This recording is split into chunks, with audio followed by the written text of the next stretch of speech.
కృపానిధి అయిన మా పరమ తండ్రి మనందరికీ తోడుగా ఉండి ఈ దినమంతా నడిపించునుగాక. ఈ దినం యెషయా గ్రంథం 66వ అధ్యాయం 13వ వచనం. నేను మిమ్మును ఆదరించెదను. I will comfort you. మీ శాంతి దూంగా. ఆయన ఆదరించాల. ఆదరణ చాలా అవసరం. ఎవరికి? దుఃఖములో, శ్రమల్లో, బాధల్లో ఉన్న వారికి ఆదరణ ఎంతైనా అవసరం. మన దేవుడు ఆదరించేవాడు, ఆదరణకర్త ఆయన. అందుచేత ఆయన ఆదరణ మన జీవితాలకు ఎంతైనా అవసరమైంది.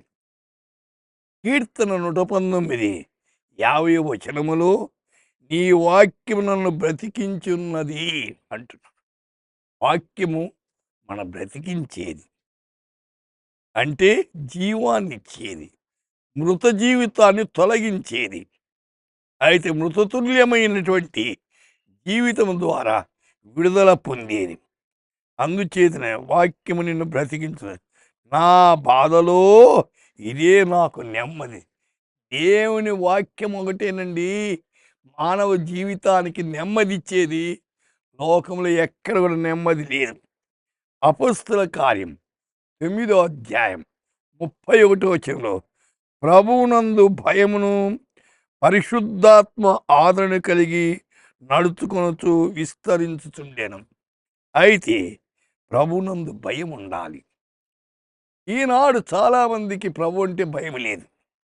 దానికి కీర్తనకారుడు అన్నాడు, భయము నుండి పాపము చేయకుడి. దైవ భయం ఎక్కడుందో అక్కడ పాపానికి ఈడువపడం. దేవుని భయము కలిగి మానవులు జీవించుట ఎంతో అవసరమే.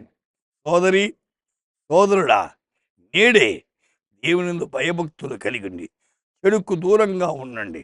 ఆయన మిమ్మల్ని ఆదరిస్తాడు. ప్రార్థన చేద్దాం. పరిశుద్ధుడా, మీకు వందనాలయ్యా.